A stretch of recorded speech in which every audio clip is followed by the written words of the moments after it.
camera 3 rolling. Okay, good. All right, ladies and gentlemen, we have the wonderful, the extraordinary, the only Kid Be Kid in the house. Thank you for coming down. Thank you. Honestly, thanks for inviting me. It's one of my great privileges that the people that I've met along the way on this journey, I'm checking the sound because we are super pro. Joe Rogan, you're going to be tearing your studio apart to check out, to get our style and our vibe. Okay, I've got you. I think I've got you. Can I hear you? 1, 2. Hey. I've got it. All right. But it's one of the privileges of my path that to be on this road as a musician and to walk with people and to be like in lockstep with each other's growth along the way, and to just to witness how people are progressing. And so for me to have you here, having got to know you over the last years, it's just like a little marker in our way. And how are you doing? How are you keeping? It's funny because I remember when you asked me if I would join your podcast to tell other artists how you can progress yeah. and maybe eventually have a career or stuff like that. I was like, I'm not really sure if I'm the right person to talk about that because I'm not really happy with my career in music life. Do you still feel that at this stage since we spoke? And now it's much better. Yeah. But that's so awesome because this was the thing, because really it was actually one of the things that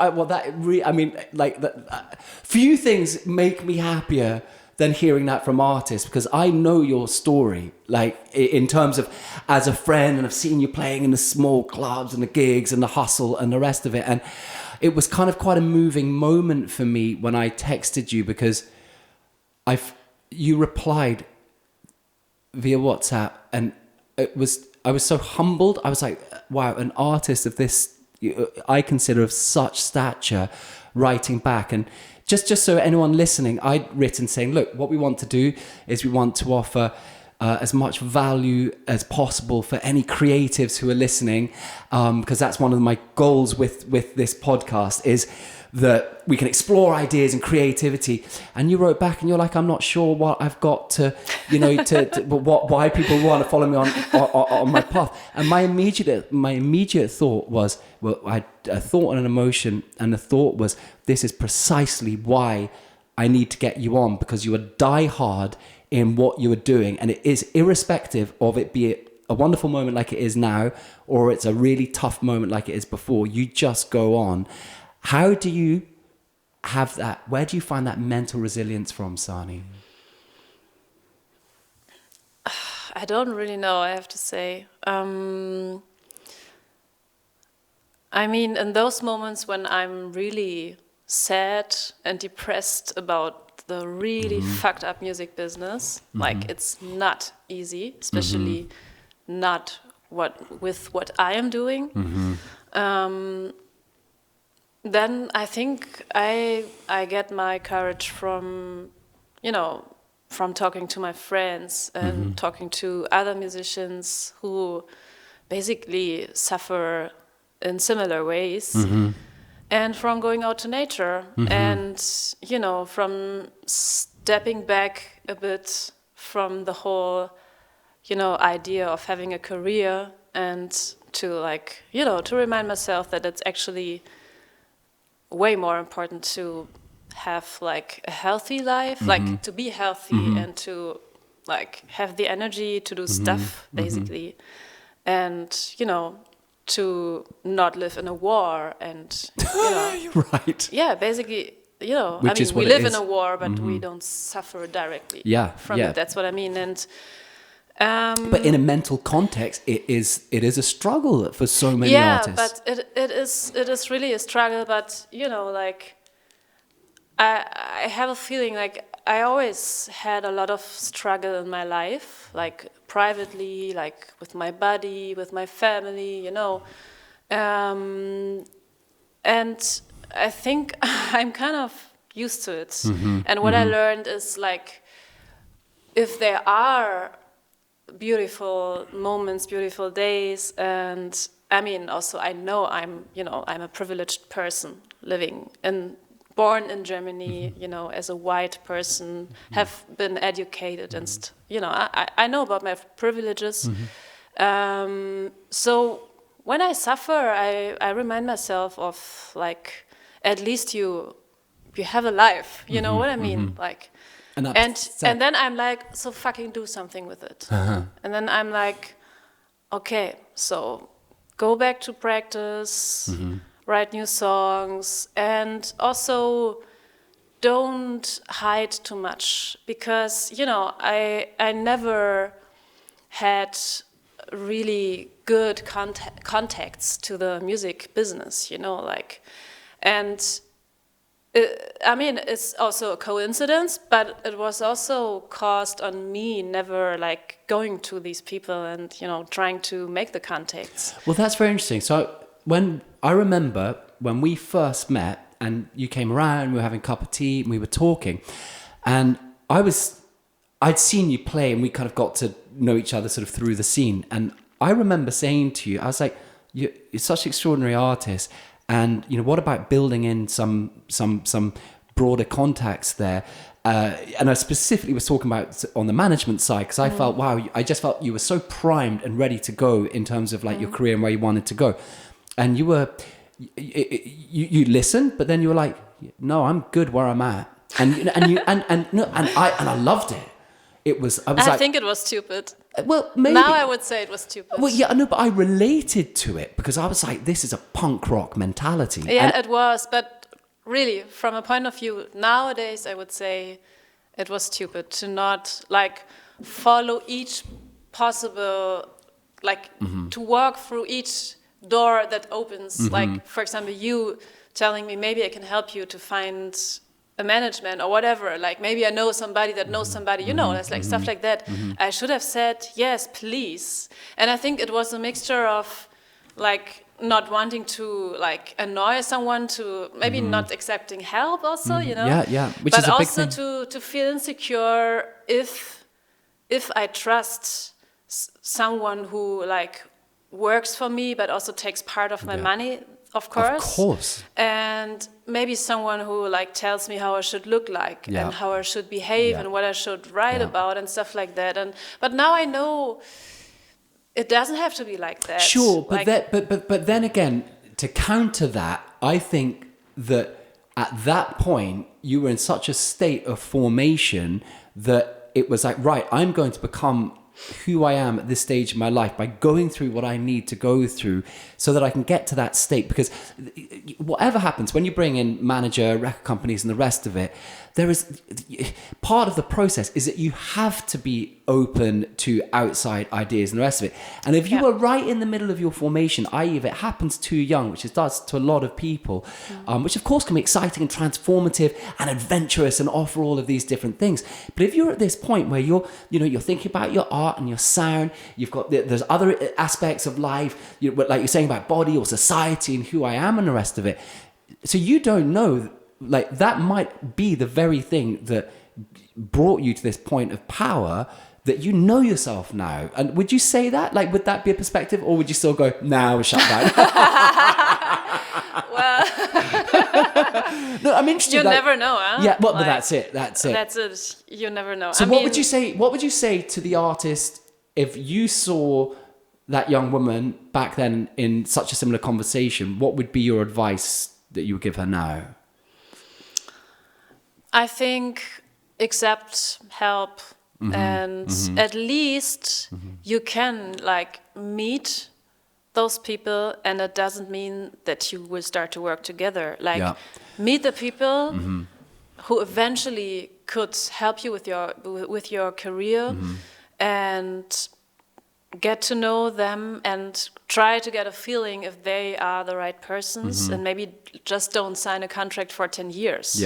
But you can say, like, okay, let's try it for 1 year. Be my manager for 1 year, and if it works, if we both feel good with it, if we both earn money with it, and if the perspective looks good for both of us, we continue. But I was like, oh my God, I'm so scared to sign a contract with a manager, for example.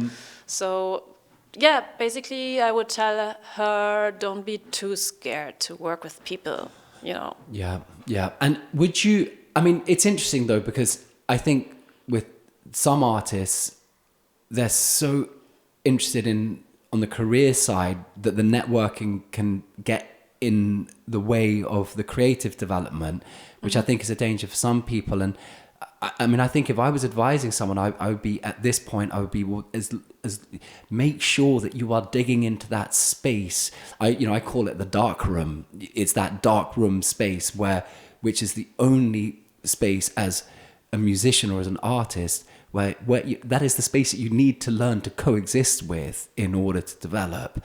And if the world comes too quickly, I mean, of course, some people are just so enormously talented, but even people who have the most wonderful voice or the most extraordinary musical talent, that does not is not an equivalence with self-knowledge and readiness for the world, and also for the artistic development to get to that point where I am ready now to put myself in all my totality. And I think it is possible for people to want it too much before they've necessarily done the work. And I don't know, I just had that sense of admiration when we spoke back then. I was like, because I love the punk rock attitude. And I related to it because I spent years in the back of vans in winter, going around Europe or the north of Scotland and just doing it the hard way, that old-fashioned grassroots way. There is this wonderful book, I don't know if you ever heard of it, it's called Our Band Could Be Your Life. And it's about all the sort of bands in the 80s in America, and they were just bands that really inspired me about getting on the road and doing it properly, but just really putting in the hard miles of rock and roll. And so with you, like even back then, you were okay, you might not have been like open to certain outside influence, but you were very good at forging a path for yourself. So you said that it's been going really well recently, but you've always been gigging. Like I've seen you going over to Montreal Jazz Festival and playing, all these sort of like interesting cultural spaces as well as the sort of underground sort of places you get in Berlin. So what give me a sense of how you mapped your journey, because you were doing it yourself, and it's such an interesting point, this fierce independence of spirit, Sani. So give me a sense of it. I think in my case, it had a lot to do with really like practicing as much as you can and developing skills that do make possible that you can create a kind of music that is almost impossible, because I mean it's hard to explain it, but well, I know it when I see it. Exactly, it's when you see like a person playing 4 instruments simultaneously without a loop station. It's really scratching on the edges, on the thresholds. It's really and to do this you fucking have to practice so much. Yeah.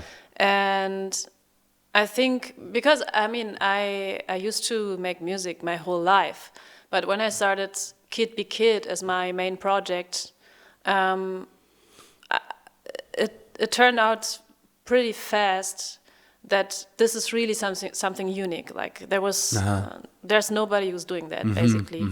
Sounds a bit too confident, maybe, but no, it doesn't. I really don't know anyone who's doing it. Well, this is why I say I've got one of the world class artists here, because that's what I feel. So for me, because like, okay, let's say it like that. When I was a kid, I was really, really shy. Like really fucking shy. And I think the stage from the very beginning was for me the platform to suddenly show up and to express myself and to be really open and not to hide, because I'm a person, if I'm in a group, I listen.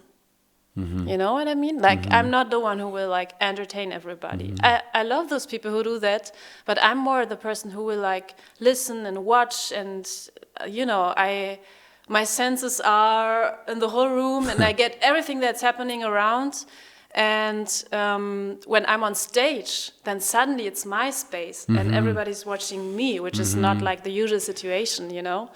So then once I have that space, I take it, and I take it for real, and I'm like, okay, let's do something with it. And you know, then also like as a so-called female musician in this business, you know, I beatbox, I play a lot with like complex rhythms, I produce my music, I mix my music, so I like, you know, I'm part of so many topics that usually like people would think of a man would do it, right? So once you do stuff like that, you have to be like 200% better than the guys who do it, because nobody will trust you. So when you go on stage and you want to beatbox 90 minutes on that stage, you have to be really, really like tight, and it has to be something, because otherwise people will be like, oh, it's cute, but somehow I knew she wouldn't be great. You know, like people don't trust you that much. Yeah. So you have to be fucking good. So for me, it was really like, I want to learn it. I want to kick all their asses. You know? There was a competitive spirit in there as well. There is for sure, because so you're motivated by a yay and a nay. I don't know. I mean, it's just, you know, I think all the discrimination that I suffer from, like the sexism, basically every single day, like it's so strong, and I think I was like, oh, you beatbox, really cool. You know what? I'm gonna beatbox too. You know what I mean? Like, of course, I loved seeing it, and I was like, I find it so cool. I want to do it. It was not only because of the competition. Yeah. But I think somehow in my inner deep, I knew I have to be really good if I want people to trust me, and if I want organizers to book me.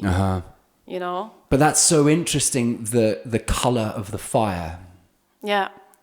And it's somehow sad, that it also comes from... I mean, it would be so romantic to say, oh, I just wanted to make music. And of course I wanted to make music. But, you know, as I said, as a female artist, you are so fast in this... And you find yourself in this situation of, oh, nobody is trusting me. You know, when I arrive in the sound check, 50% of the engineers, they are really cool, and they really trust my skills, and they...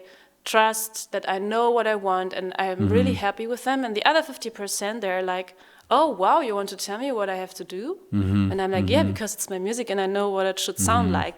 So even so and that experience is, you are going on the stage, and so you've got the wider sort of like sense of a societal battle, but you're living it in microcosm right at the point when you are needing to prepare yourself to present your art before the world. So you're in a battle from the point of arrival sometimes. Yeah, sadly I am in a battle. I mean, I think the music business is a battle, if we are really honest. It is. I mean, if we're really honest, it is. And I think specifically in my case... But that environment makes it so much harder, because it's hard for everyone. But when you start factoring in aspects of assumption and discrimination and this type of energy, I mean, you know, everyone's sensitive, and it's like when you get onto a stage, and if there is that sense of doubt or questioning and not having a sense of teamness, that's that's so hard, because I know I haven't suffered from sexism when I'm sound checking, and I know when I'm about to play a show that I'm nervous, and there's a squeak of sound, and you're kind of like, oh, my right ear's gone, and then your voice isn't feeling great, and then how many ticket sales were there, and either it's like, oh my god, it's sold out, or it's like, oh god, is there enough people going to come, and you never know. I mean, so I find it so, it's so hard. I think as a guy, we can say that we empathize, but to you just don't know what that experience of another person is. And it's like, if you're not a musician, you don't know how hard that situation in a sound check, just to ready yourself. I mean, sure, when you're on tour and you're 20, when you're 20 shows in and you're in the vibe, but if you're turning up to a big festival and you've got serious audience in front of you and you haven't played for 10 days, okay, you might be the most rehearsed person in the world, but it's still a different thing. So I find it mesmerizing, mind-blowing that you have to deal with that on top of it. And it is sad. The other side of it is that I find it so animating, that sense of defiance that you have, that because a lot of people are they are not clear to admit that thing that they feel in that way, because it's like, what will the world think of me if I spell it out so clearly? And this is what I love in your music, and your lyrics are so full on and kind of confrontational, but I mean, I'm not in a sort of like rude or a nasty way, but in a society expressive way. But I was just thinking, Sonny, just at this point, for anyone who doesn't know your music, would it be possible to maybe just get a sense of a little something of a snippet of a song, just like, just a 30-second or minute glimpse, whatever you feel like, maybe something off the new album, I don't know, like, or I don't really know what song, maybe something comes to mind. Sure. Just to give people a vibe who don't know what, to connect the music with the person. Yeah, sure. So why don't we move to the piano? Yeah, come on. Grab this camera. All right. So I'm gonna explain a little bit how my new song Newsfeed works, or let's say how I try to play it, because I'm still learning it.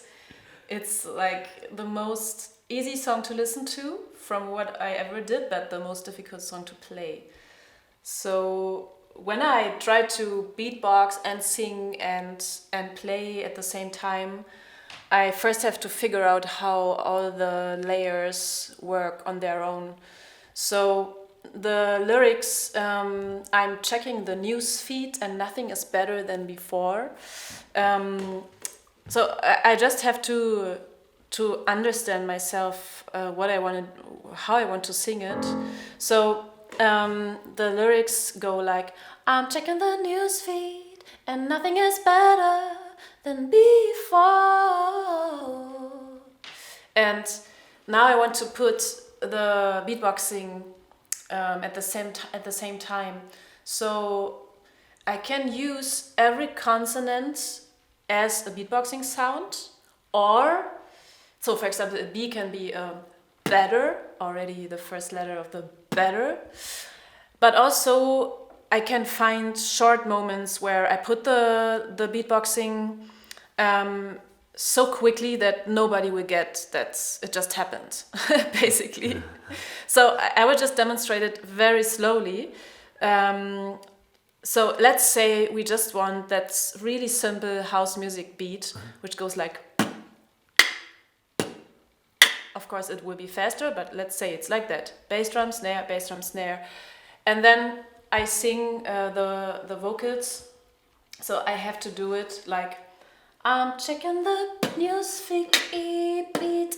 So I'm checking the bass drum comes quickly before the first word, and this news feed, it's a long tone. So I have to interrupt that long tone with my snare, basically. And then I continue to sing the tone. I'm checking the news feed beat. But with this technique, we already get an interesting sidechaining effect, which I find quite interesting and cool. So if I continue, I'm checking the news feed beat, and nothing is beat and beat. And so the T of the beat is already a hi-hat, for example, just to demonstrate how I can use the consonants for the beatboxing. So I'm checking the news feed beat, and nothing is better than before. That's very slow. But if I do it faster, so the tempo, I brought my metronome, this is really important. And the tempo is 119 BPM. So if I do it in time, I will switch it off now, it's a bit annoying for us, but just to know, okay, this is the tempo. I'm checking the music beat and nothing is better than before. Okay, so now we have vocals and beat, but also we want the bass line to enter, of course. So the bass line goes like...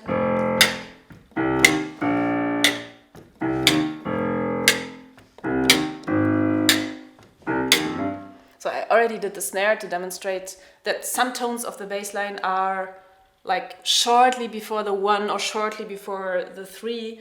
So that's a bit difficult. If it would be together, it would be easier, but it's like...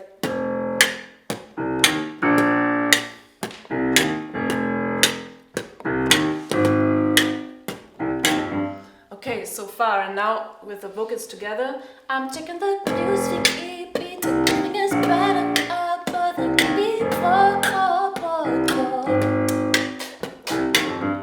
But then also, of course, we want the chords. So I mean, I don't know. Probably I'm a bad teacher, but I think it would take 2 hours to explain it for real. But now I want to try to bring the chords in. So I just check them separately.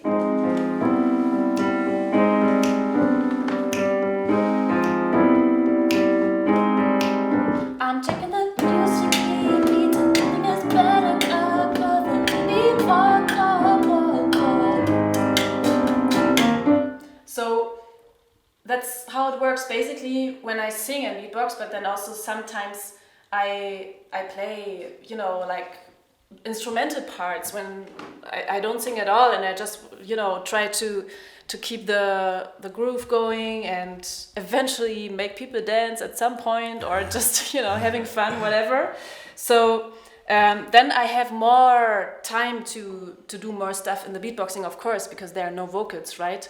So I can start to make a beat that is more busy, basically. Let's check the tempo again, because it's still new to me, the song.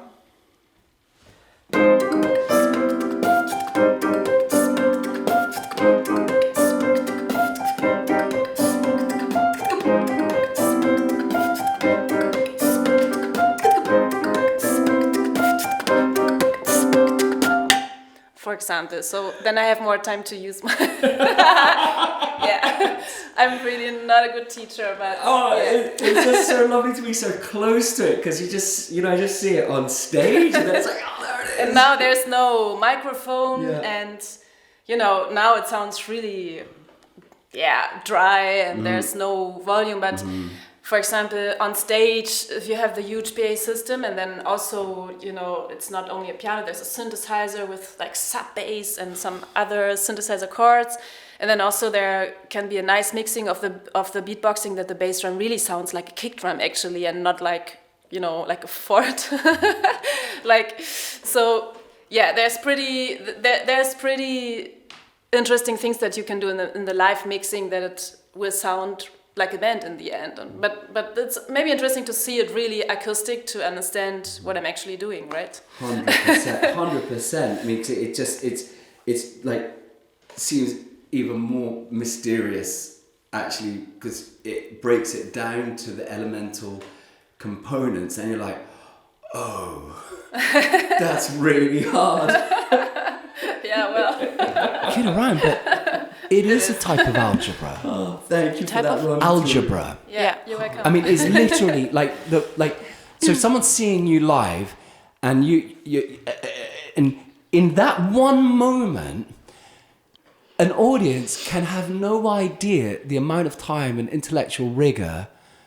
You can't conceive what it means, what you have to do to break up the syllables through the beat. And you've got the whole construction of the beat in your mind, and on top of that, you're using all types of wacky rhythms and you know, different timings and chord progressions and soloing, and it's what doesn't make sense.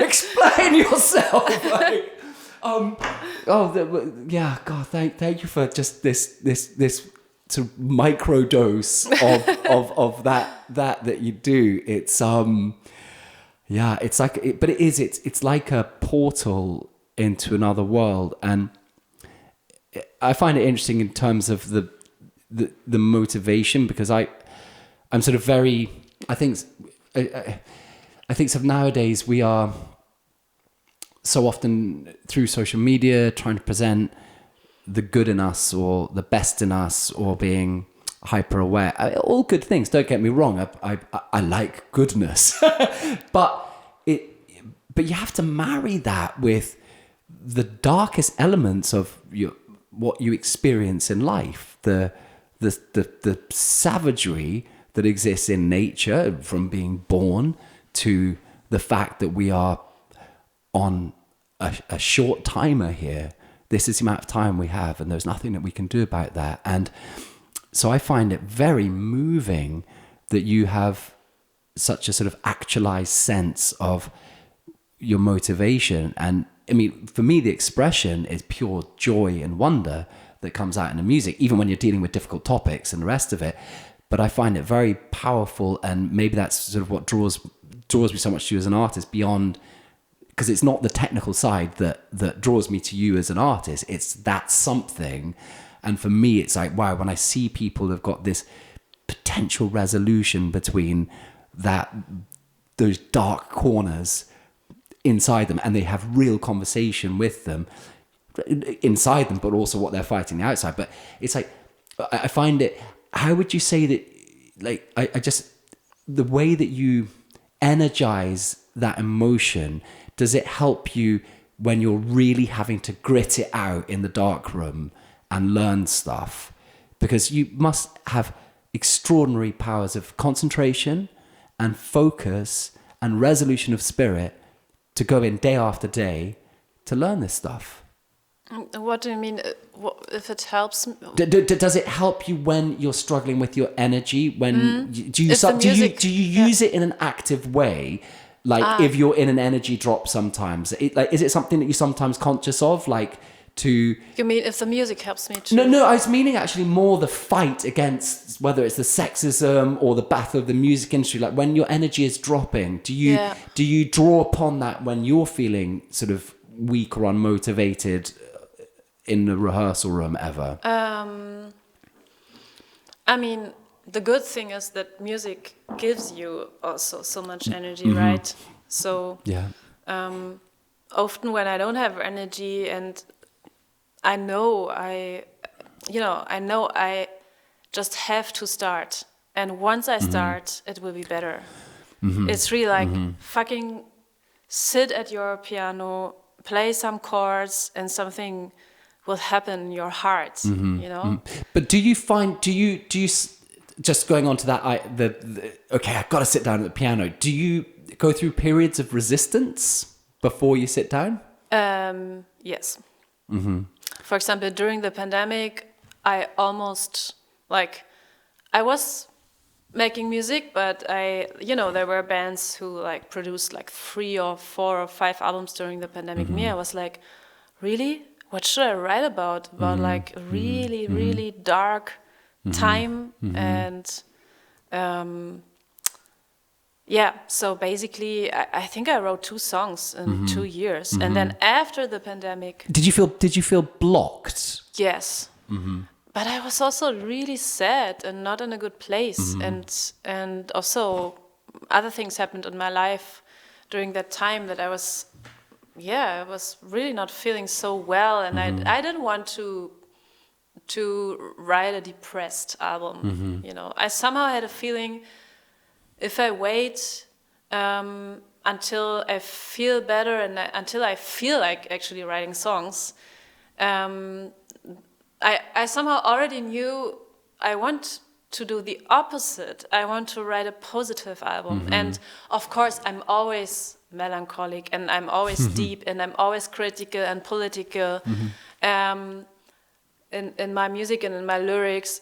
But I think my new album has really more positive vibes than anything I did before. And so when I got back on touring and I started to experience things again, I wrote the songs really fast. I mean, the production took a while and everything. For this album? Yes. But like... Can you just give people the name of the album and just a few of the colors, just so they've got a little bit of context? Yeah, so the album, Truly a Life Goal, but no ice cream.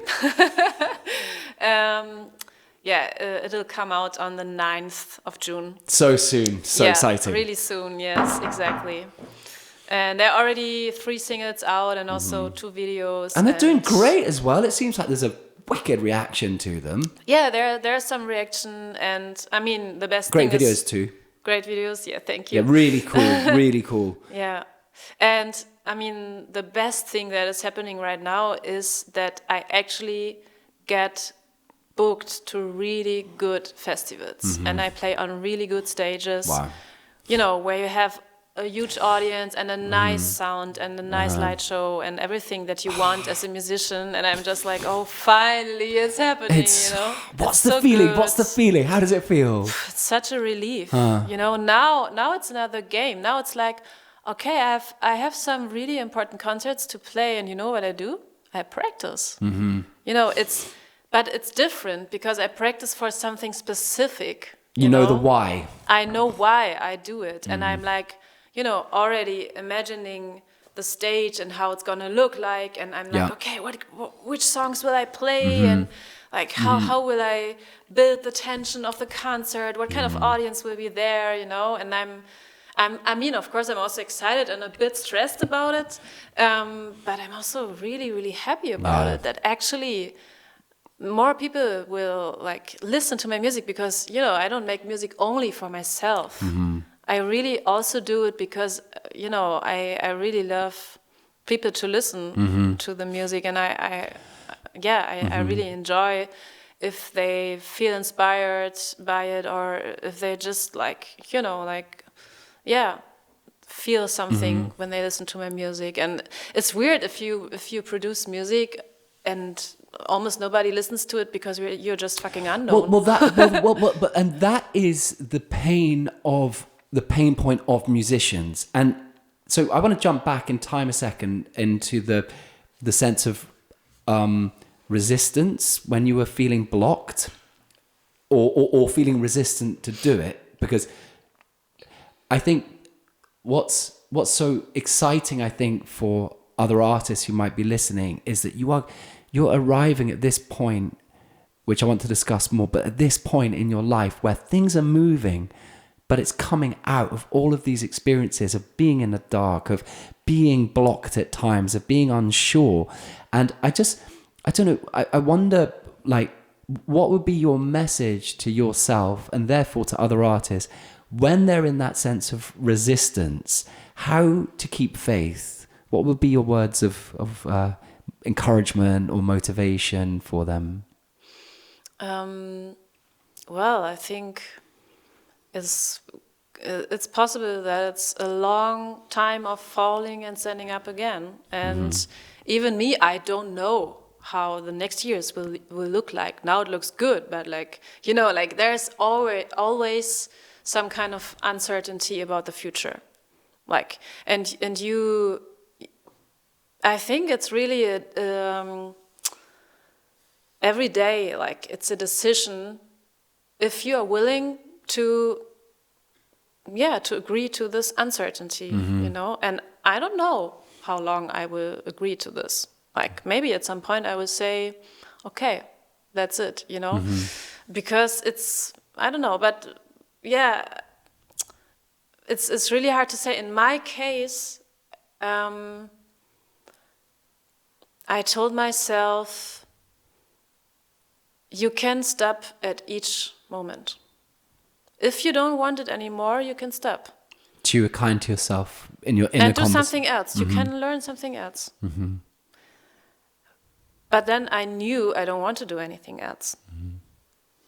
So I continued, and it was kind of a blind going through it without knowing if someday something nice will happen, And I mean, then of course, even if you play small concerts, you know, of course, there is some little audience, and they like, of course, they tell you how much they were moved by your music, and like once in a while, nice like little things happen that encourage you. And I think I always tend to be a person who looks at the negative parts of the music business, you know, and or of making music, and I think it's important to also really look at the good things that happen. So sometimes I would like sit down and think of, okay, but last year you did like 3 fucking really nice videos, by the way, 1 or 2 or 3 with you. You produced new music, you played some shows, and you know, like you got to know really cool other musicians that you now work with. Like you saw some other places through playing and all these things, and you know, like try to look at the good stuff that is happening and not always to the bad things. So I think when one is in those very difficult periods, it's so important to, even at the times when you're not feeling it, you have to keep putting your energy into life for that next small good thing.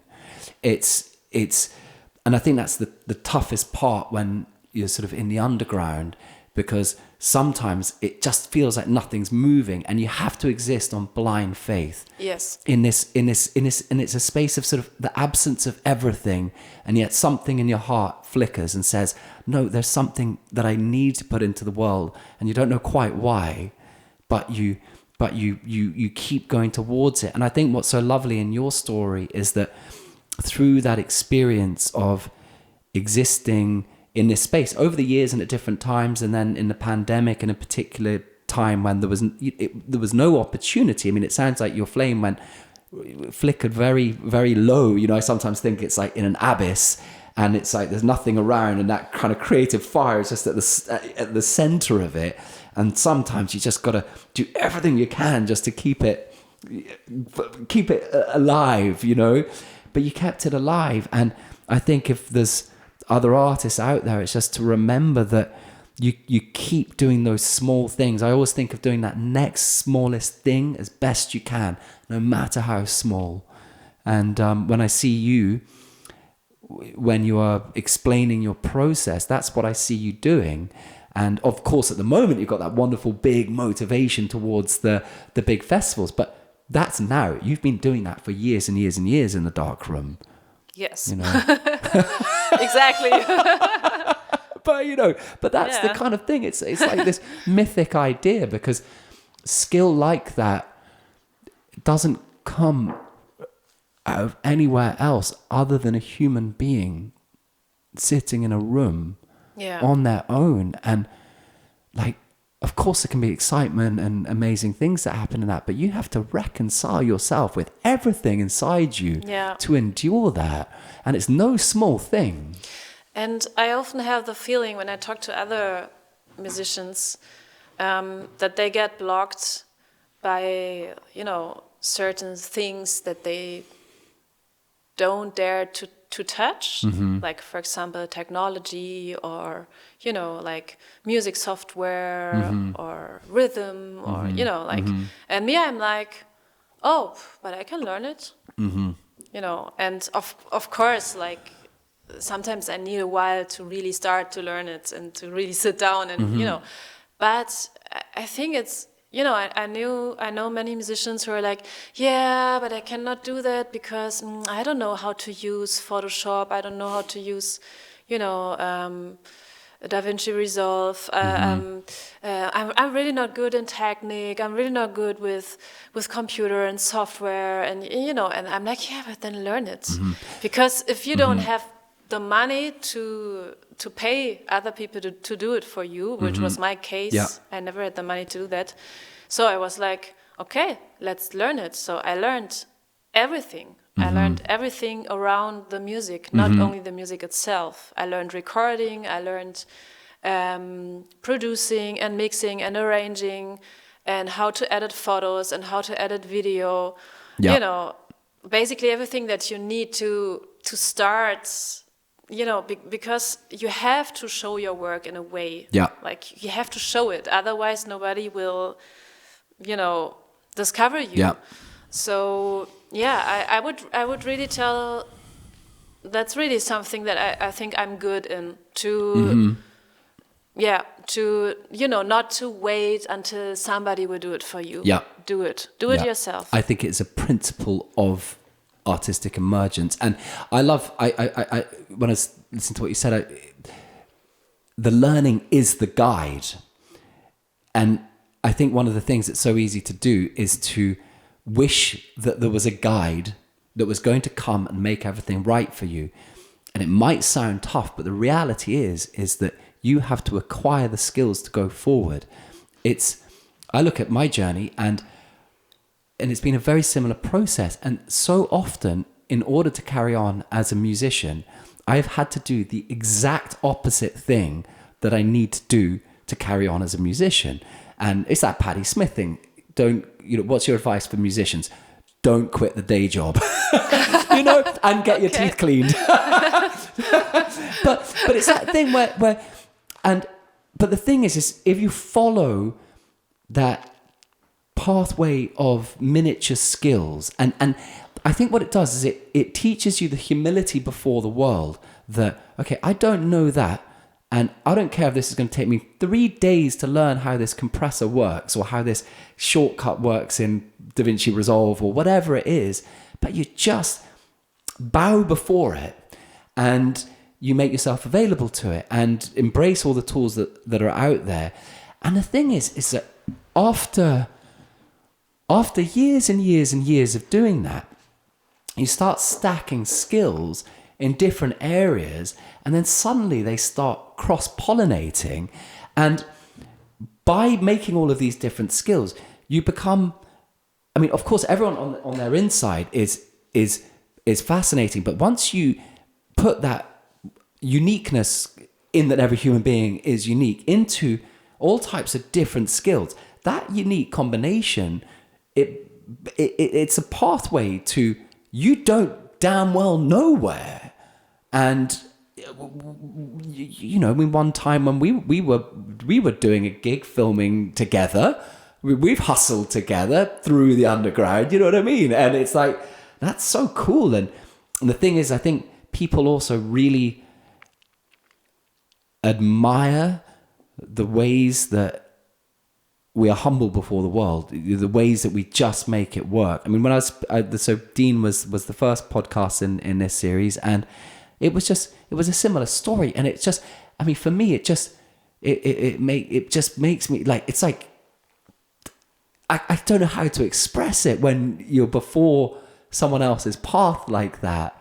And I think it's just so lovely to hear, where it's taking you, and it's very powerful to meet you at this point. So what's next then out of these gigs? Give us a shape. So the album's coming out on the 9th of June and you're dispersing it into the world. So what's the feeling right now? And what's happening next? Right now, I'm really excited for everything that's coming. And, I basically play in whole Europe. It's crazy. What countries? Go give us a few. So I'm going to play in Greece at the Athens Jazz Festival, and it's going to be in front of 6,000 people. Man. It's my first time. It's so big. What date? 27th, I think, of May. Of May. Yeah. Amazing. And this weekend I'm going to play in Czech Republic at a festival, and after I go to Italy to play there.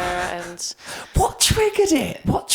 It's crazy. No, it's really like, I have the feeling, because my album is not even out, and I have the feeling this is coming from my last album still, because those gigs that are like, because most of it's requested, like it's people, the organizers, they saw me playing in other gigs that I played either last year or even before the pandemic, so it's really like, I have the feeling, like I'm really, I'm on one hand, I'm really excited about what's coming now because I know this year is going to be really great because I'm just going to play these nice shows.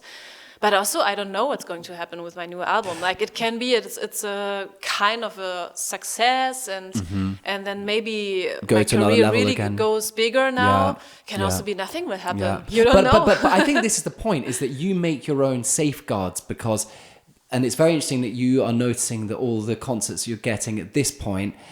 You're noticing it's not a result of the album that's happening now. It's a result of all of those years of hammering it year after year, including 2 lost years in the pandemic. Yeah. Not to say they were lost, because they were obviously a very important time in all of our lives. But that's actually such an amazing thing that trail is leading to here, and it's all those tiny micro steps. You know, from exactly breaking that fucking beat down day by day. I mean, you must have days when all you are doing is deconstructing one bar. Yeah.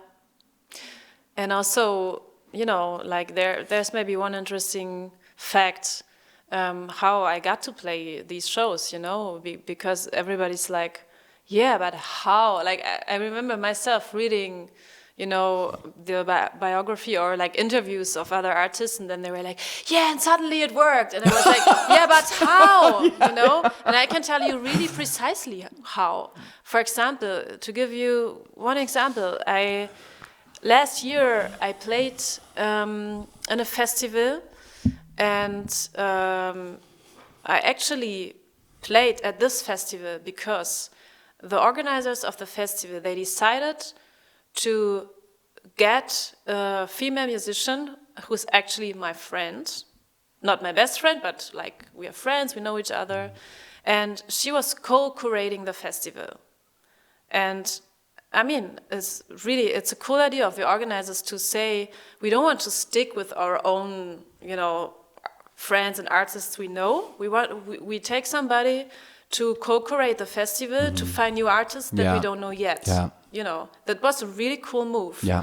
So this musician, she invited me, like she suggested me to the team, and everybody said yes, so I got to play there. And at this festival, there were 2 organizers of 2 big jazz festivals. And they saw me playing there.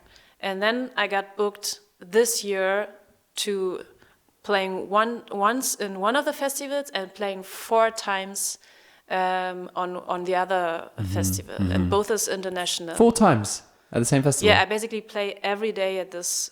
That's So awesome. I got 5 gigs from one gig that was actually booked by a friend. And it's not always like that, but that's music business. You have to, to be seen somewhere, otherwise you will not get the gigs, you know what I mean? Put yourself out over and over, put yourself out, but also, I was really, really lucky that she suggested me. Well, you made your luck through all the years of everything you did before that, and... Yeah, sure. I mean, the story starts even earlier because I invited her to festivals that I organized myself with friends. So I think maybe it was also a way of her to say thank you. Yeah. I mean, I know she and loves... that's lovely, that cycle manifesting like that. Yeah, I know she loves my music, and I know that it was not the only reason that I'm her friend. But, I invited her to festivals that I organized, so... which is also something that you can do. Like, if you don't get any gig, okay, write to every grant in the city and in the country. Try to get a grant and organize your own festival. That's what I did a lot with friends. Yeah. You know? Well, that's how we first met through the Kim. That's how we met. Kim That's how Festival. we met. Yeah. And it doesn't directly lead to the stuff you need, but as we see later, it may direct to stuff you need, So, but I just wanted to give an example. I think it's important to, to connect with other musicians and to support each other and to invite each other and, to share contacts. Basically, I was inviting her to my festivals, and then she shared her contact with me, giving me the opportunity to play at a festival where other organizers would see me. And I think that's so important. We shouldn't before I was talking about competition, but I'm not that competitive in the meaning of, I share my contacts with other musicians. I try to help where I can, also with my knowledge and with my skills and everything.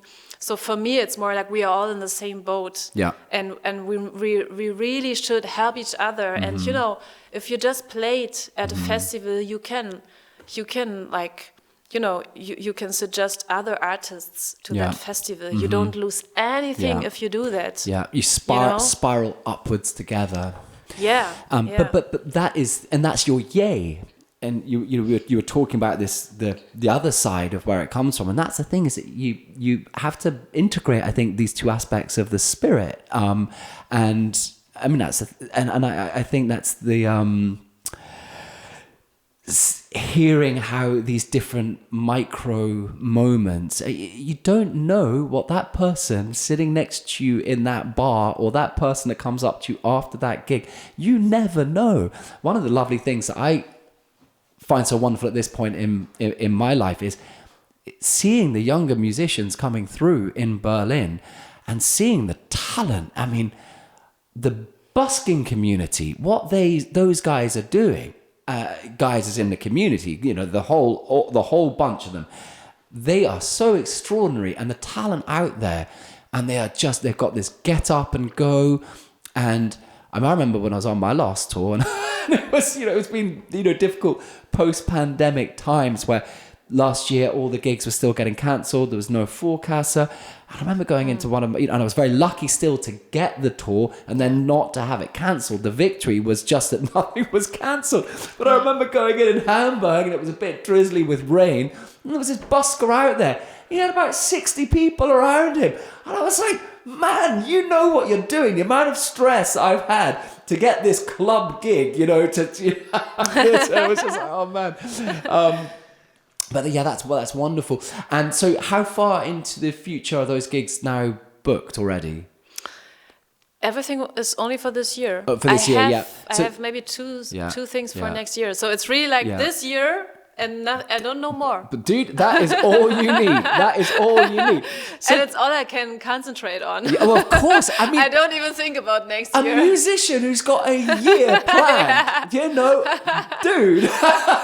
So exactly. Awesome. So look, I want to kind of go through. I want to zip through some questions. So one of the things just that I always remember you saying to me that really stuck with me.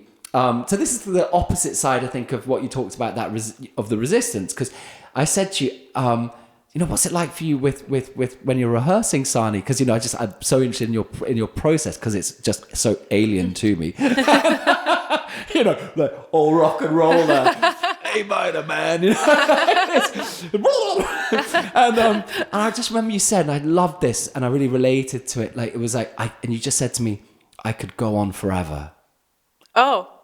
When did I say that? You said it to me about when you were. I was just asking you about when you were in the creative flow, when you were in the rehearsal room, and because I think the question I asked you was like, what's your process? Do you have an amount of time that you make sure you do it each day? And I think we were just in passing. It was in one of those situations. But I always remember you said, "Oh, I could just go on forever."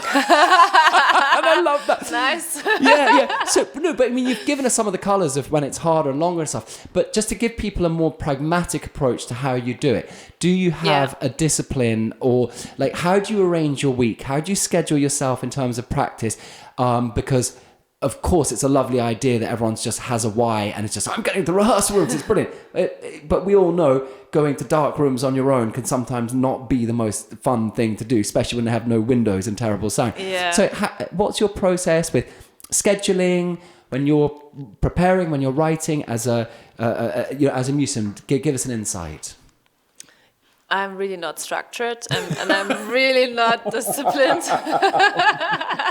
So sorry about that, but for me it's really it's because I have passion for what I do. Yeah. And But is it every day? But is it so? How do you organize yourself? I mean, is it literally random? Oh, I'm feeling like going to the rehearsal room now. I'm going to go down. But is it literally that? I mean, the good thing is when you have gigs to play, you fucking have to prepare them. Yeah. Okay. But if I don't have gigs that's to what I'm play, interested in. Like, then it's really harder for me if I don't have like a fixed date where I have to do it. So when you're having, then it's really So in those spaces, try and remember back to those times because you've still managed to work so hard to get there. So how did you like? And I'm not talking about how did you keep you going. Like, what was the way that you kept you going? Are there any tips? I mean, is there anything that come to mind? It doesn't have to be. It might just be no. I just did it, and that's cool as well. But was the? I mean, for me, it's like I'm always interested in kind of like growth hacks and scheduling. Yeah, you are the most crazy person about this whole topic. I know. I'm okay, how many hours does your day have? It's crazy, really. Different types of lunacy, son. Yeah, it's really crazy. No. But yeah, I mean, it really depends. I'm not a person that has loads of energy, so I really have to see like for what I use the energy for. So how you manage each day. it. Yeah. So. Just checking. Keep on. Yeah, sure. So I think it really helps to set goals. Like even if you don't play, like tell yourself reasons why you want to continue to work, right? Let's say. So what would be those goals? Let's finish a song. So let's sit down and write a song, record it, whatever. I need to the finish. Or just let me get to that section, or how would you arrange that goal with a song? I mean, it depends. If I have an unfinished song, then I'm like, okay, let's finish it. If I have nothing, I'm like, try to at least have an idea of a song for today, And is that something you do every day to try and generate an idea? No, I don't do that every day. It really depends. Now, so you listen to the feeling rather than trying to force it as a muscle. I'm pretty practical looking at it. I'm like, okay, now my album is, it's already finished. I have gigs to play. Okay, so probably after all these concerts, I will write my new album, and I already have ideas for it. And I sometimes like. When I improvise and then I just put my phone, I record an idea just to know that when I have the time to write the album, those ideas will already be there. And the lyrics, for example, I write them as poems. Like I write them anywhere. It's so interesting, like with the way that you write, because when I was reading through the lyrics of the new album, which I was loving, and it was also so nice to take the lyrics away from the songs for me. Yeah. And I find it so fascinating because your lyrics have a sort of quite a meandering, like there's not like an obvious structure within the actual words themselves. And there are rhymes, there are schemes, and there are but there's different manifestations of order within it. But when you read it, and I find that just so interesting, and I had the sense when I was reading them that you write them and then you take them to the music. Is that what it is? Exactly. Amazing. Yeah. No, I write them as poems, and then I put them on my piano, and I try to find melodies and chords that fit that feeling of the song, and then I might change some of the lyrics when you need to, of course, because I feel like it sounds much better. Of course. But it really helped me because in the past I first had the music and then wrote the lyrics, and was much harder. So for me, really like to write the lyrics, when I'm in the train or in a park or in a cafe, and it made my process of working so much easier. Well, that's a great tip in terms of writing. And when you write, do you just feel like doing it? Do you just catch an idea when something's on your mind and then you just start writing it down? Is it as simple as that, or is it a discipline? Sometimes it just comes, but many times, because I don't want to repeat myself, and I don't want to repeat what others did. So you have to sometimes, have a concept of a new thing. Like, because there's a conceptualization behind the album, it feels. Sometimes. Not, I mean, I didn't have a concept Loosely, for the whole album. It felt like it feels like there's a fabric of societal commentary, like married to how you were figuring out your relationship to that. That feels like the jigsaw. Maybe that's what all music's about. But I just really enjoyed, like, because it's outside and inside, and it's really like it was just felt like such a sort of a gymnastic game between it. But so you're thinking it through. But do you have? No, but what I wanted to say is, excuse me. Like, if you sit down and each song you write it in a way that it just comes out of you, right? Mm-hmm. It's nature that what is going to happen is you're going to play the music that you heard in your life or in the last weeks or both, and what you already did. Mm-hmm. But if you want to write something new, you have to change your concepts. So what I do sometimes is to sit down and, for example, to try to find a new rhythm that I never used before, or to find chords that I never played before, to put my fingers in orders and, like to change the voicings that I never used before, and chord progressions, and to really like start to research actually, because if you don't do that, it's basically repeating yourself and others. You know what I mean? And I think this can really help to also to be inspired. Do you go to other people's work as well? Like when you're doing the research phase, so let's, like doing an essay, like will you go through other people's songs? I mean, Lennon would always talk about, him and McCartney sitting down and, they like learned hundreds and hundreds of songs when they were in Hamburg. So when you're in that research phase, is it much more you being playful and experimental with the knowledge that you have already at this point? Or are you, It's more that... Because it's so, you're so internalized now with all of that data. I mean, whenever I listen to music or when I go to concerts, I listen so precisely. And from there, of course, I get ideas, you know. But once I sit down and write, I don't go back and like, oh, let's listen again how they did it in that song. It's more like... Which is not an illegitimate approach. Meanwhile, I'm collecting ideas from everywhere. Yeah. But when I sit down, I try to stay with my own stuff, like with my own ideas. I always had the same approach as well. Like I would input, but when I would write, I would just sit down and howl. I would sit and I would suffer. Let it out. I mean, and I really meant that, because for me, it kind of came back. It came from pain originally, and it's transformed wonderfully into another thing. And I find that very interesting with your process, because also what you were saying earlier, in that you were a listener, and then when you're going on the stage, you're letting it all out, and it's the same thing that's happening when you're working creatively, because you're such a great listener and you're inputting from all of these different places. But then there's this lovely quotation that I remember from B.B. King, and he said, "You got to learn all the scales, but once you get on the stage, you got to forget all that bullshit." Yeah, exactly. Yeah, that's so true. Yeah. And so, that kind of, I wanted to ask you about like mindset, because it was so great just getting this miniature masterclass about your process. Because when I see you play, like one of the things that really strikes me is it's almost like, I feel like it's almost a sort of Zen experience, because you're so, like, you're one of the most present musicians that I feel like I've seen.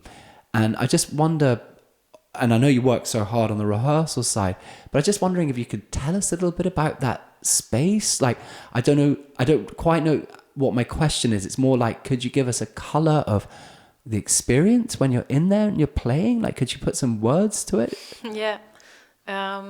It's true. I think when I'm on stage, of course I'm excited, but I'm also really in this room with those people, and I have a feeling, even though I'm so busy with playing all the instruments, I get pretty much of what's happening in the room, you know?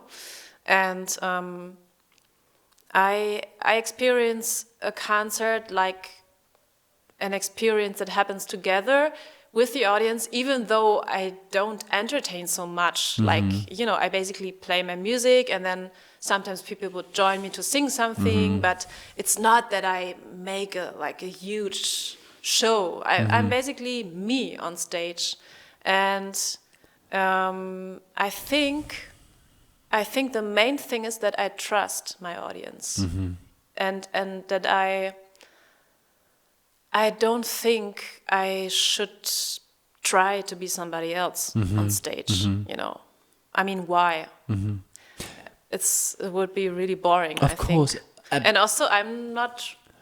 First thing is, I'm not interested in it, and also, I really, I don't know. I enjoy to share this honesty with everybody. And what is the actual experience like? Sort of forgetting the audience for a moment, like actually, no, like not at all. No, I don't know. Of course, I don't mean that. No, but what I mean is, I get what you're saying. That there's a unity there, but I mean, it could also be in a practice room. I just mean that, like I was interested about the space that you go into, because I'm just interested in like, as a human being, like for people listening to know someone who's got to that level of skill with something in a very unusual way. It's like, what's the characteristic of the experience? Can you describe it? I'm just interested about what the human experience is for you when you're in that state, and when you're in that flow state, and you know it's internalized, and you know it's coming out. And I understand what you're saying about the audience, but what's your state? What's it like in your mind? Oh God. It was a sign. These things can't be said. They can't be described. But that's how I feel. That's why. But that's why I want to ask you the question, because it's that thing that I don't know how to form it. I don't know. Maybe it's similar to meditation, which I'm not really capable of. Like I don't know really how meditation works, but I think it's basically, you know, to be in the moment and to give the moment trust, and, you know, to give space, and to accept that music is like, you know, energy and emotion and silence also. Like, you know, sometimes I feel, you know, there are these moments when you almost don't play and you almost don't sing, and sometimes in those moments the magic is happening, right? And then of course, then there's like, you know, a huge coming back of the beat and with the sub bass and everything, and then it's again like a huge sound, you know, and it is a huge sound, you know, but I think, yeah, I think it's like life, you know. Maybe it's to accept that a music, like to play, if it's alone or in front of audience, it will never be perfect. It will be, you know, let things happen. Yeah. Be okay with things will happen. You so know? How do you how do you manage disaster when you're having like one of those moments in a gig where something's going, because you've got this improvisational playfulness, and yet you've got this extraordinary structure and need to go into detail, just because the functionality of what you do is so dependent on that high level of skill. So. And that's kind of quite interesting, because it's kind of like a paradox, because you've got that potential for freedom, but then you need to be so architectural in what you do. But are you very capable of just adapting and accepting when there's a tricky moment? Do you just, you have to. You have to. Did you learn that, or did you always have that? I learned that. You learned that. Yeah, I think I was lucky enough to, you know, to get lessons when I was a kid.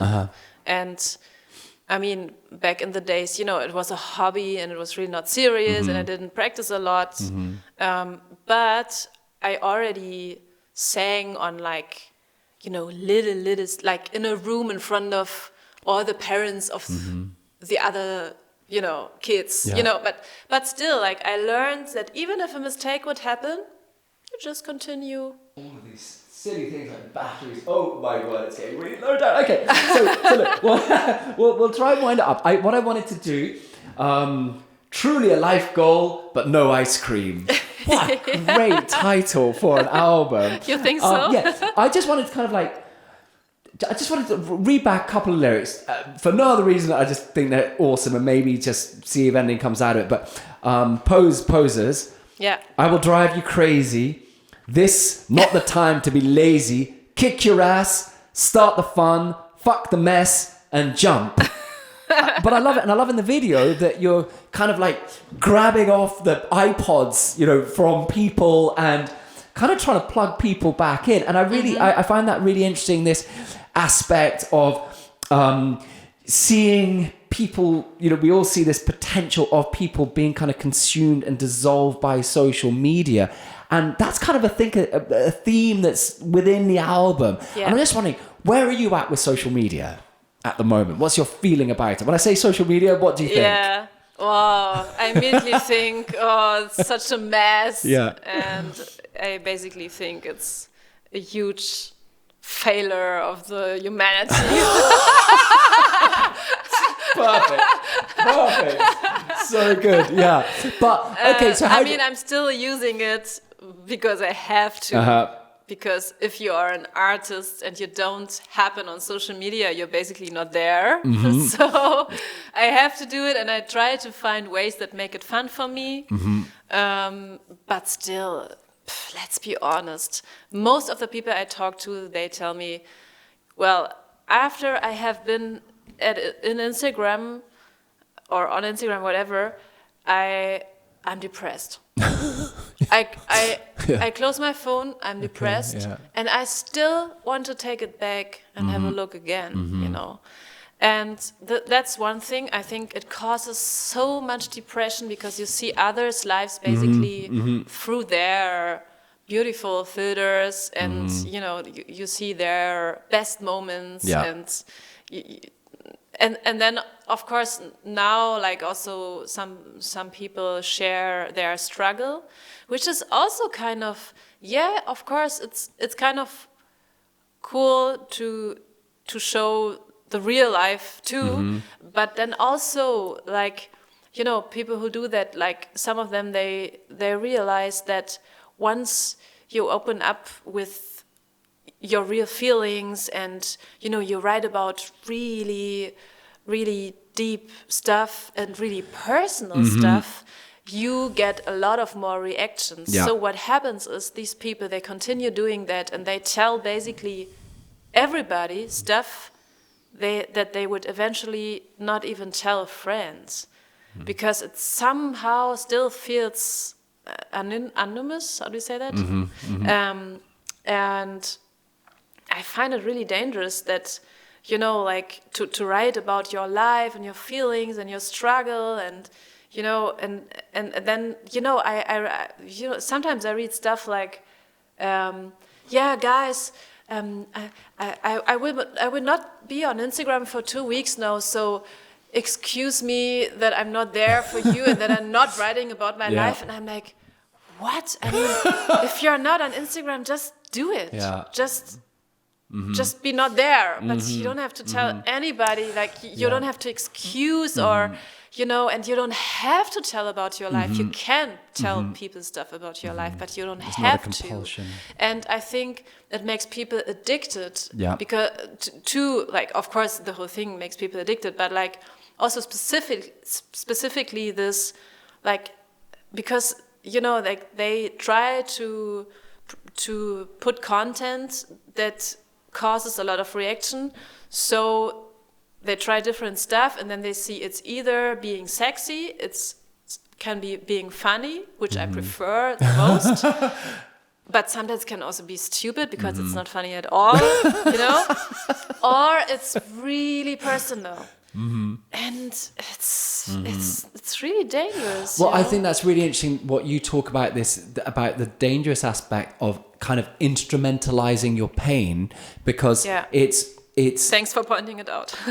no, but the way you talk about it is because, okay, it can feel maybe short term that you put something very personal and painful out on social media, and maybe you meet some of your tribe, some people that have suffered as well, but it's not working something out in a safe setting, or whether it was something like therapy or really going in with a friend or even journaling or something. And it's, especially when you've been through deep types of trauma, it's I think it's a false god, because you're getting the dopamine hit from putting something out to give you that short-term compensation for something that is deeply rooted in your tissues, in your being. And that is no way to solve it. And I mean, similar to you, it's a complex topic, because of course it's wonderful that people are talking about these things, and I'm all for that. I'm all for people being open, but I really like what you put your finger on there, that it's like you have to be careful with pain, because so often people are then using it. They're using that pain, instrumentalizing it in order to get this cheap cycle of dopamine or feeling safe with others. And then as soon as it's gone, you're right back where you started, but you've exposed everything, and you feel left out in the dark. And so it's such a sort of dangerous game, and I think we're only just getting to grips with what it means for humans. And that's why I love what you're exploring in the album, and this other lyric which goes into it. I kind of felt like you were wrestling with the nuts and bolts of the culture. It's like, if I could stop being there, then I'd still exist, even more in real life. But let's be honest, my hardly built up business would not survive. But I want to be like the others, but I want to be all different. I'm confused. And I just love this, like just saying, you're directly going into this topic head on. And it's so interesting, because it's so wonderful to meet you at this point when things are going better, because, even when we first spoke about being on the podcast, and it was like, oh, I don't know if I've got anything to give. You literally said that. So I don't know what other people could get from me. And in this lyric, you're saying, but let's be honest, my hardly built up business would not survive. And that's the paradox, isn't it, as an artist, that you have to put yourself out there. Yeah. So how do you reconcile with the need to put out content, given your misgivings about it? Like, what's your approach with it? Is it something you just feel like you have to do, even though you can enjoy some of it sometimes? And I understand that as well. But are you finding a way to be more, not strategic to get something out of it, but more strategic in order to get the stuff that you need to keep getting your bite-sized message out into the world? Do you have like a system or something, or like... Not really. Yeah. No, yeah. I'm also not really consistent with social media. Yeah. Like, I don't post... As I say in the song, like, I don't post 5 times a week, like, and one picture. Yes, exactly. I post when I have something to say. Yeah, which is how it should be. I mean, it's just the absurdity, all this junk that's pumped out. It's what I'm talking about. Create art instead of content. Yeah. It's one sentence in the lyrics, and I'm really like...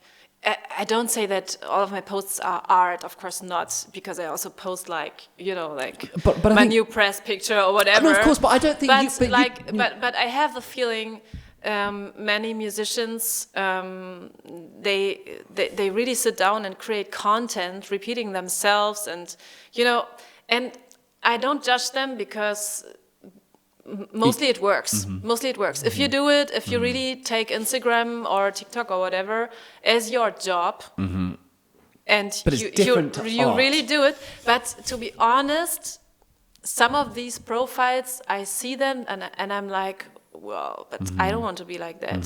First of all, I don't want to spend so much time with Instagram. I don't want to spend so much time creating the content, because it's not actually the art I want to do. Yeah. It's just content. But it's a key distinction, this distinction between art and content. I totally hear you. Yeah. You mean if I can describe it? Describe the way you just. No. I just mean I totally and I think because for me it's really helped in my life to distinguish between what I consider to be content and what I consider to be art, and to know the difference, and to also understand that I don't consider anything on Instagram art, because a novel is not meant to be released. Not a novel. A song for me is not a 30-second clip, and it's to be. Its existence is I mean, don't get me wrong, people of course can enjoy it online stuff, but it's manifested in how it was intended to be, which is to be listened to as a whole, or an album, or most of all for me played live, or a photo is for me most alive when if someone's serious about photography, in the exhibition space, or in a space that involves its activization where it can actually be seen. And I don't have a problem with digital culture. I think it's amazing, but it helps me with what I go about doing to distinguish what I consider in my own work to be artwork and content, and it helps me organize, because I know that I need I want to get the message and how I intuit the world and what I'd like to put out. That's an important thing for me, and I like the content because it breaks down the message in a communicable way that can be distributed over time. Which has its different type of effect. But as an artist, that's the hope of that, is that then they'll come and see actually what it is that I'm trying to create. Yeah, that's true. And I just wanted to riff off it because I really... It's true. Yeah, I mean, I agree. You're right. Nothing on Instagram is art. Because, it sounds so tough. True. It's so true. Ladies and gentlemen, we're with Kid, and she says it as it is. Tough, man. You just said that. Oh no, it wasn't me. You said that. But I do think that it's like I consider Instagram and the digital realm as the digital realm, and it's not to lessen it. It's just not the exhibition space. It's not a gig. It's not a novel. It's not the. But still, like, I think my point is more, I want to do art and I need time for it, and I'm not fast. I'm more like slow.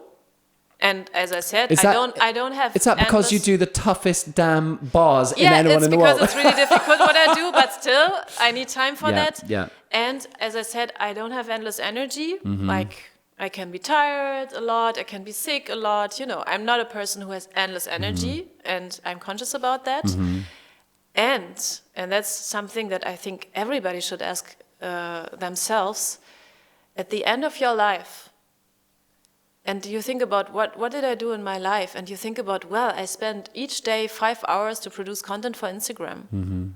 And then I spend some hours to post it, because if we're honest, it also needs time to prepare the post. What should I write? Which hashtags should I use? Who should I tag? Which part of the video should I use? Which 30 seconds, 15 seconds, which music, whatever, it's just basically it's your lifetime. Yeah.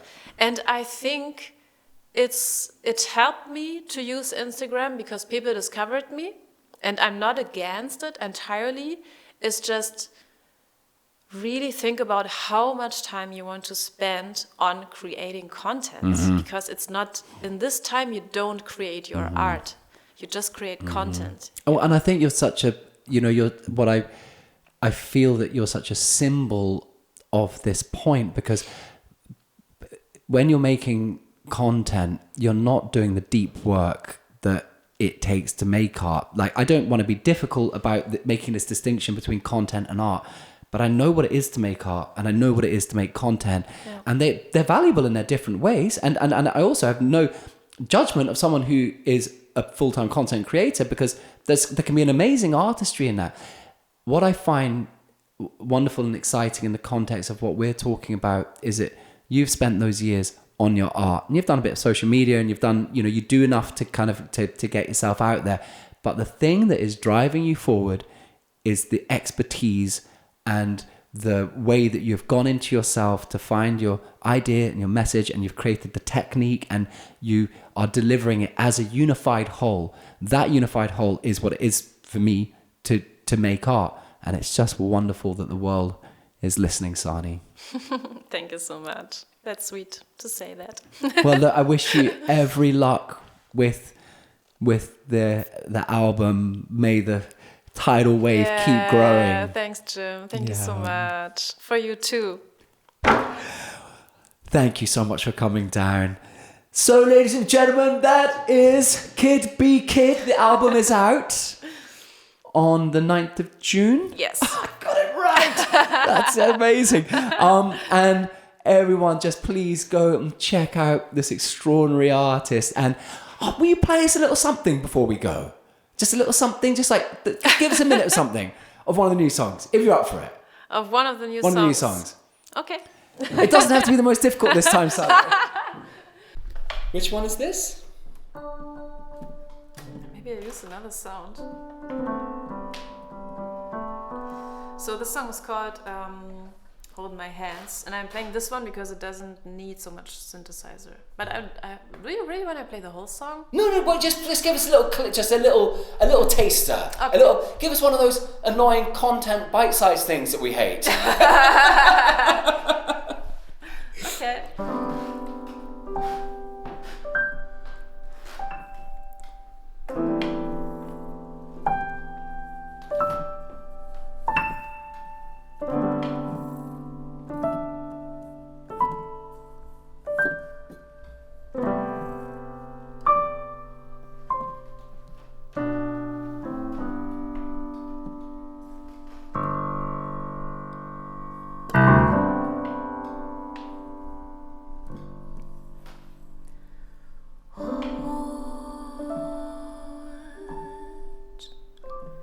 My hands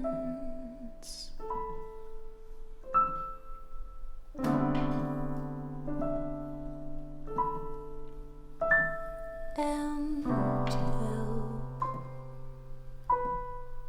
them grip yours.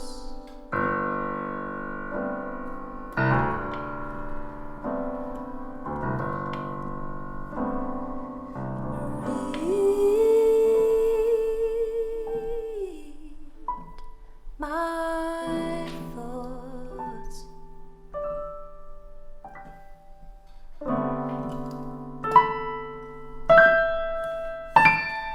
and put them in order.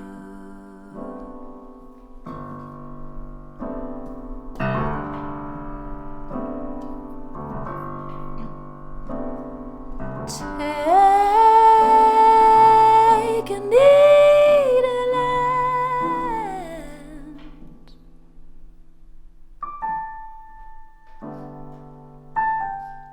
and soothe me in your skin.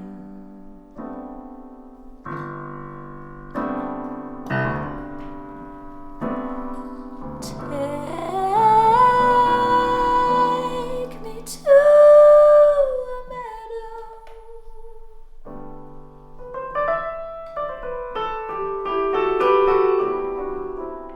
and make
I played the whole song, of course. Thank you, son. Was so clear. Oh, I cannot make content, basically. it was the I'm perfect not example. able to create. Ladies and gentlemen, Kid be Kid.